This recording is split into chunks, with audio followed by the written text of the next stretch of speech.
Welcome back to the 6th episode of the writing process. Telling stories is an ancient art that started long before humans invented writing. People tell stories when they gossip, tell jokes, or reminisce about the past. Written forms of narration include most forms of writing: personal essays, fairy tales, short stories, novels, plays, screenplays, autobiographies, histories, even news stories have a narrative. Narratives may be a sequence of events in chronological order or an imagined tale with flashbacks or multiple timelines. Narrative writing can be broadly defined as story writing, a piece of writing characterized by a main character in a setting who encounters a problem or engages in an interesting, significant, or entertaining activity or experience. What happens to this main character is called the plot. The plot follows a beginning, middle, and end sequence. The middle of the story is the largest, most significant part, which we call the main event. The main event is really what the story is all about and involves either a problem to be solved or a significant life experience for the main character. There are multiple ways to write a narrative. The right kind of narrative for your story or essay depends on your goals for the piece you're writing. First one is linear narrative. With a linear narrative, a story's events are told in chronological order. Most books, movies, TV shows, and other pieces of media are linear narratives. With a linear narrative, each scene is followed by the next logical scene. There can be gaps between scenes, such as a book's third chapter taking place 2 years after its second chapter's events. One specific type of linear narrative you may be familiar with is the quest narrative. This kind of narrative tells the story of a character's quest to reach a goal. Often, this quest involves traveling to a far-off location and overcoming obstacles to achieve the goal. Shrek is an example of a quest narrative.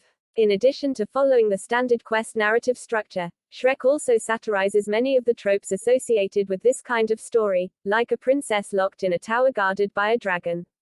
Next comes the non-linear narrative. In contrast to a linear narrative, a non-linear narrative presents its story's events in non-chronological order. A well-known example of a non-linear narrative is House of Leaves, a novel told through first-person narration, recovered documents, and footnotes throughout the book. By choosing a non-linear narrative for your writing, you can emphasize your characters' emotions and perspectives on the events in the story. You can also highlight key events and include scenes that provide necessary details that wouldn't fit into your story's timeline otherwise. Third one is the viewpoint narrative. A viewpoint narrative focuses on the narrator's perspective of the story's events. Generally, these kinds of stories are more character-driven than plot-driven. Through a narrative viewpoint, you can explore facets of your protagonist's personality and expose your readers to their thoughts. This kind of narrative is an effective choice for personal essays and stories with perspective and personal growth themes.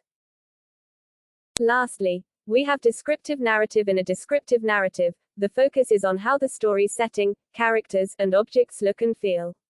The goal here is total immersion in the world of the story. This is different from how a viewpoint narrative strives to create immersion in a character's inner world, a limited perspective on the world of the story. A well-known example of a descriptive narrative is Edgar Allan Poe's short story The Telltale Heart. After murdering a victim and hiding his heart beneath a floorboard, the narrator hears a heartbeat like thumping, which gets louder and louder until they confess to their crime. The narrative is structured like a conversation between the reader and the narrator, with the narrator's distressed mental state and strong emotions expressed through Poe's word choice, sentence structure, and manner of addressing the reader. We will discuss the characteristics of narrative writing in the upcoming videos.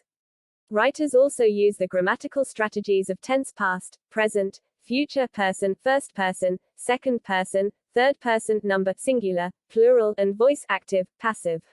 Writing in the present tense is unsettling. The narrators have no idea what will happen next, while past tense can build in some foreshadowing.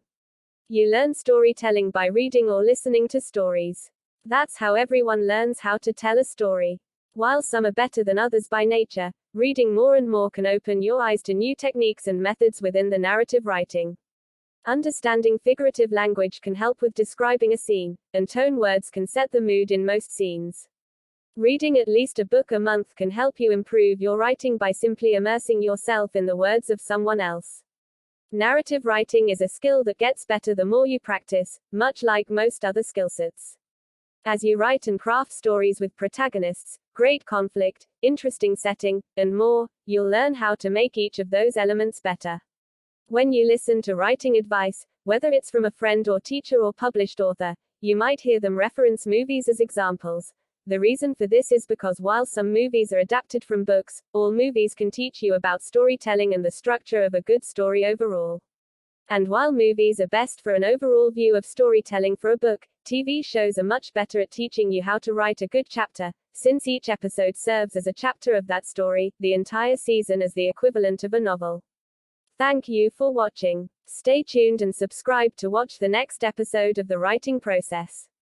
Happy writing!